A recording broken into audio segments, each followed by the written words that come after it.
This is the home of Pierre Auguste Renoir, the French Impressionist painter who had a big influence on the development of Impressionism. And Impressionism, it's argued by a lot of people, was a reaction to photography, the invention of photography, because suddenly portrait painters were not required anymore because you could take a photograph. So the Impressionists decided to do what only humans can do, and rather than reproduce an exact copy of a portrait, they would do an impression. And they also got into the idea of working out in the outdoors, open air painting. Everything used to be done in the studio. Now they're going to look at natural light, they're going to look at shade, and they're going to focus on those ideas. Initially, Impressionism was seen as like a derogatory term, but the artists themselves adopted it and said, no, that's what we're trying to do. We're trying to do what only humans can do and give an impression rather than a carbon copy, which is kind of interesting in this age of AI, where everybody can do anything they want.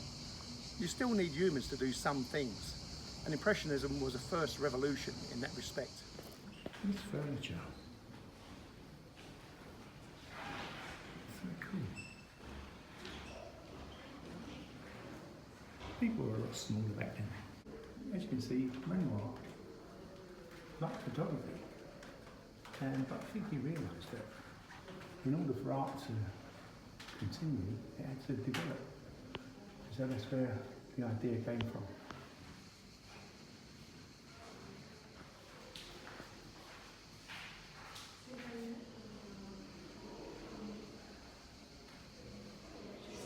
All the mod cons got indoor playing.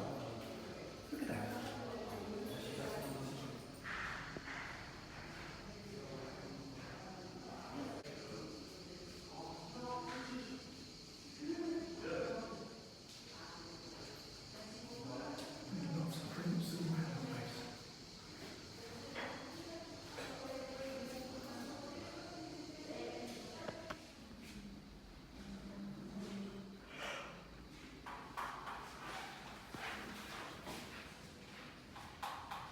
It's just an impression, it's not really a trade.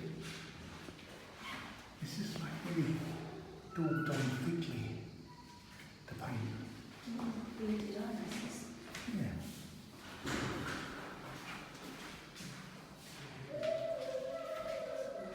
This is what they like to do, they like to capture natural everyday events, mundane events.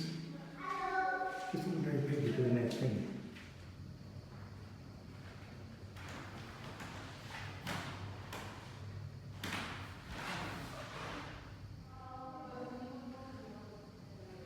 Renoir.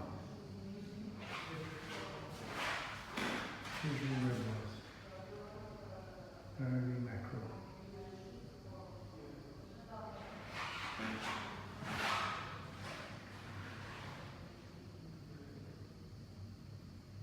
I've seen this one before, the hoops.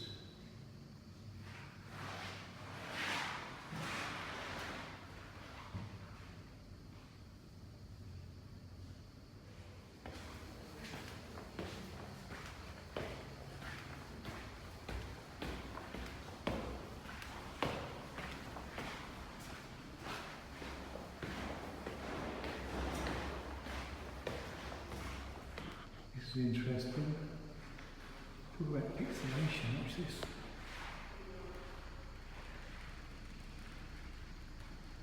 It's a low-res image. But the further away you get, the better it looks. Nice.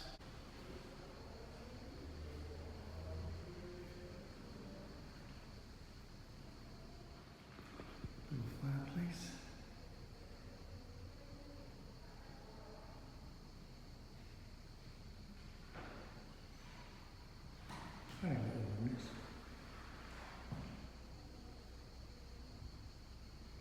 The castle up there.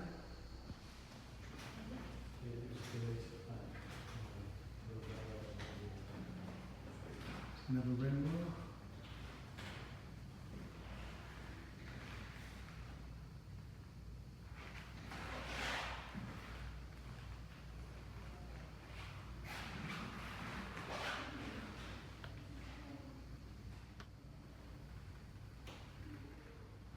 Another room.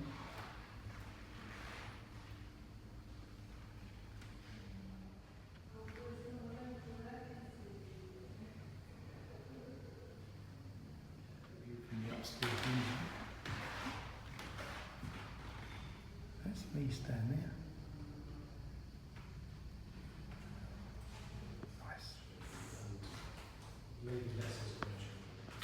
Renoir was also into sculpture in a big way. This is one of his. It's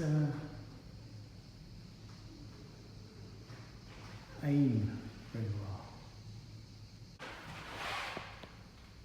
That clock's right twice a day at least. I've got to tell you, it's very, very hot. It's something 33 degrees. That's the family tree. The family tree. Take a look at this. Forms no other function than to look nice. That's all. Beauty. And there is Natalie Rose, the famous Natalie Rose. Check out our YouTube channel. You might be wondering why I keep saying this is another Renoir, because there's a lot of art in here that is not done by him, but in his style. But this is actually a Renoir. See, that's just like random strokes, but it actually gives it. Do you know what this reminds me of? Who's that guy who used to do it on the TV? It reminds me of Bob Ross, or I should say Bob Ross reminds me of this stuff. You see how the paint is just daubed on there, kind of randomly, but as you come back, the further away you get, the clearer it becomes. Perfect. Beautiful. Beautiful idea. There was a whole thing, there was a whole movement sprung from this called pointillism. I think I'm pretty safe in saying that came from this, because at a distance it looks great. It looks like a full composition. But as you get closer, it's just daubs. I mean, that takes incredible skill to figure that out. And then to view it from, 6 feet away, it actually looks right. What are they? Apricots? Apples. Poms? Apples? That's his outfit. Yeah, terrible arthritis apparently. He's carrying on working though, even though his hands are all crippled. Lavage. Bon path. Nice path. And you've got the B-names over there. B-names, for those people who don't know, is where you wash your bits after you're going to do. There's a nice little sink.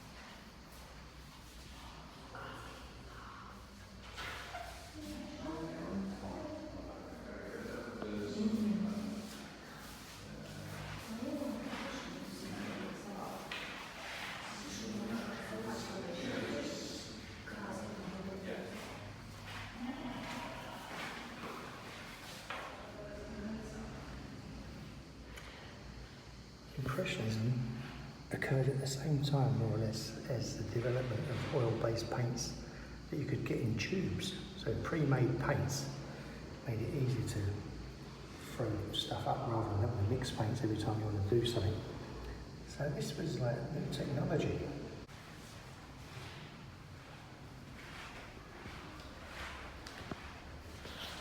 This is the view from Renoir's balcony, as you can see.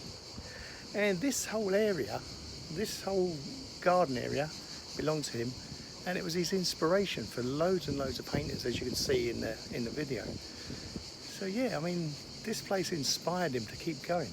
He had a lot of health issues with arthritis and whatnot. But yeah, it's beautiful. Excellent. Listen to that sound. Renoir would have heard that while he was sitting there painting cicadas.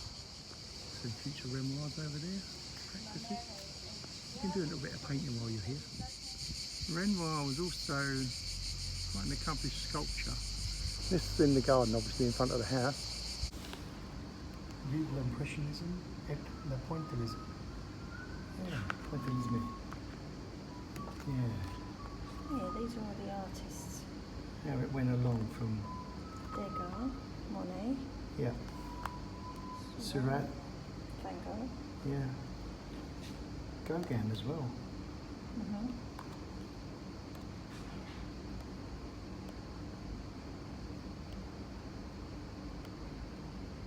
Interesting. Cool book. Demolish. Ah, yes. Everyone knows these images, but they probably don't know where they come from, or the history behind them. I don't think people really care anymore, do they? Sacre bleu. I mean, these gardens are inspirational. They've actually inspired me to make a video.